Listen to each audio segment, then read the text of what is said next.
Hey guys, this is Sam, and today we saw the release of iOS 11 Beta 2 to developers. Now this update came out at a really strange time. I don't think in the history of Apple as a company they've ever released a beta at 1 p.m. Pacific Standard on a Wednesday. Super weird release time, but nonetheless there are a ton of changes to talk about, and I want to go ahead and jump into those now. The first thing I want to point out is that iOS 11 Beta 2 feels so much more stable and responsive than iOS 11 Beta 1. Now the changes are not massive. It is nowhere near as stable or reliable as iOS 10 yet, just because iOS 10.3.2 and soon to be iOS 10.3.3 are super stable versions of software, but iOS 11 is getting there, and to me this is a big jump from Beta 1. I could not actually install iOS 11 Beta 1 on my iPhone 7. Every time the device would power off, it would crash, I'd get stuck in a boot loop, and it was a messy process just to try to get some working version of iOS back on the phone. So if you've been having issues installing iOS 11,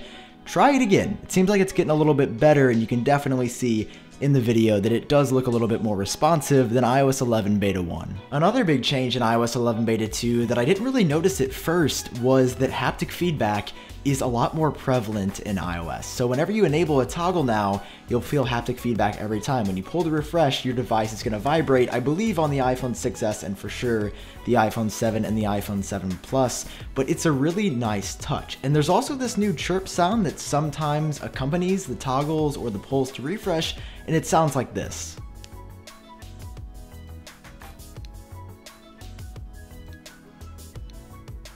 It's pretty hard to hear even in person just because it's not that loud, but it's one of those nice touches that isn't a big deal until you add up every interaction like this. I mean, in addition to just tapping the screen now, you get audio and physical feedback, and it feels like you're actually doing something, like you're actually flipping a switch rather than just tapping some random screen on a phone. It's amazing, and I really like these changes. Moving on, if we head over to the music app and tap on a song, let's start playing this one by Portugal the Man. Amazing album, highly recommended.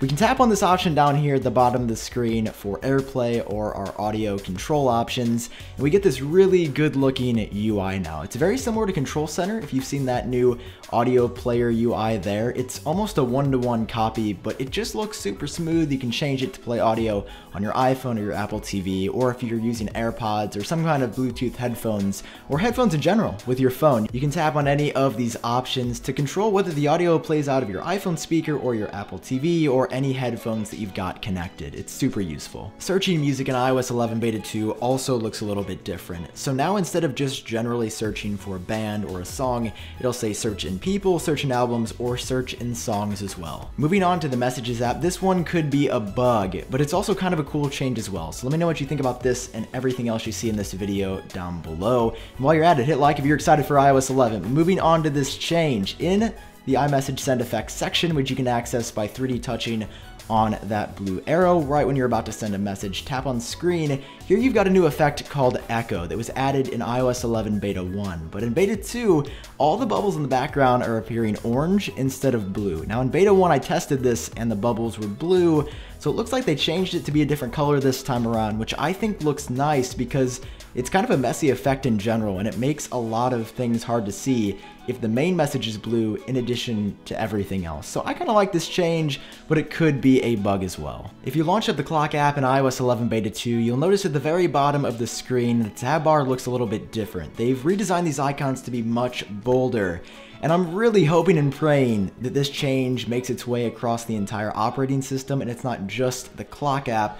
It looks very similar to how the new tab bar in the App Store looks, and I think it looks super clean and goes along with that new bold and punchy design language that Apple's really pushing for in iOS 11. It is a small change, and I don't use the Clock app that much, but I think they look really good, and I hope we start seeing these new icons in other apps as well that haven't been updated, like say the iTunes Store. In the Files app in iOS 11 Beta 2, you can now enable third-party services, which is going to be super handy. So instead of just using iCloud Drive, it now works with other services like Microsoft OneDrive, Google Drive, or Box.com. Next up, if you open the Apple Watch app in iOS 11 Beta 2 and tap on Face Gallery down there, interestingly enough, you don't even have to have an Apple Watch connected to see this feature, so I think that's pretty neat that Apple allows us to do that. Scroll down just a little bit, or a lot of it, depending on how you look at it, and you can see these new Toy Story faces. These were previewed at Apple's Worldwide Developers Conference about 2.5 weeks ago now, and we can't actually do anything with them just because there's no Apple Watch connected to this phone, and this is more of a new feature for watchOS 4 Beta 2, but it's cool that you can check it out on the iPhone, and if you want to get that Disney fix, here it is. Now, as with most iOS betas, a lot of the changes that happen occur within the Settings app, and the same is going to be true with iOS 11 Beta 2. So if we launch up the Settings app, scroll down just a tad and tap on Do Not Disturb, scrolling down just a little bit more reveals a new feature that Apple highlighted on stage also at WWDC 2017 called Do Not Disturb while driving.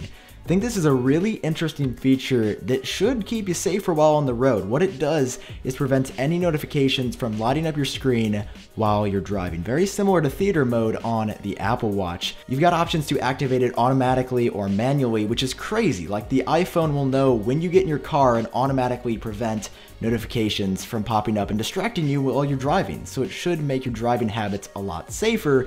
That is, if you take the step to enable it. And with that, there's also a new control center toggle to enable or disable Do Not Disturb while driving as well. And then down below that, you can enable who your auto replies are sent to. So if your mom or dad are in your favorites, whenever they send you a text, it'll be like, hey, I'm driving, I'll let you know where I'm going or what's happening once I get there. This is definitely a safety feature for drivers.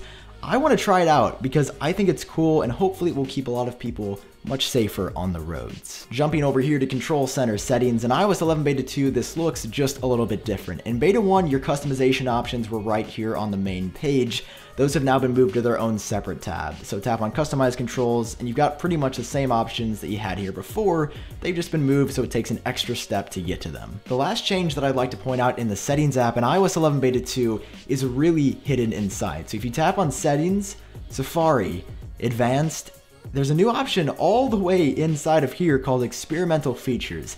I'm not a developer, these are definitely who these options are geared towards, so I don't know what a lot of these do, but I think it's interesting that these are present now. They look kind of fun to mess around with, but because this is a developer beta, these look like they are strictly developer settings. If this makes it to the final version of iOS 11 this fall, I would be very surprised. Finally, there's one last thing that I'd like to pay homage to in iOS 11 Beta 2, and that's that the YouTube app seems to be working properly again.